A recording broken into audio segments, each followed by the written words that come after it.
కోట్లల్లో అప్పు ఉన్నా సరే అది తీరిపోవాలంటే శుక్రవారం ప్రతి ఒక్క ఇల్లాలు ఇలా చేసి చూడండి. పరిపూర్ణమైన ఆనందం, ఐశ్వర్యం, సంపద మీకు దక్కుతాయి. ఇంటిని చక్కగా పరిశుభ్రంగా పెట్టుకోవాలి. లక్ష్మీదేవి సంతోషిస్తుంది. పూజ గదిని ఎప్పటికప్పుడు శుభ్రం చేసుకుంటూ ఉండాలి. పరిమళం వెదజల్లేటువంటి పూలతో పూజ చేసుకోవాలి. మనసుకి హాయిగా ఉంటుంది. కొబ్బరికాయ తప్పనిసరిగా పెట్టుకోవాలి.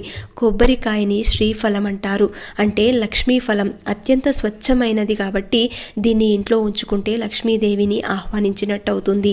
ఇంకొకటి, కొబ్బరికాయని ఎరుపు రంగు వస్త్రంలో చుట్టి డబ్బు నిల్వ చేసే చోట భద్రంగా దాచి ఉంచుకుంటే మీ సంపద రెట్టింపవుతుంది. శుక్రవారం రోజున ఆవులకు గడ్డి తినిపించండి, బెల్లాన్ని తినిపించండి, నేతితో దీపారాధన చేయండి. ఇలా కొన్ని వారాలు చేసి చూడండి. మీ ఇంట్లో ఉన్న ఆర్థిక ఇబ్బందులన్నీ కూడా పూర్తిగా తొలగిపోయి ఆ లక్ష్మీ అనుగ్రహం కలుగుతుంది.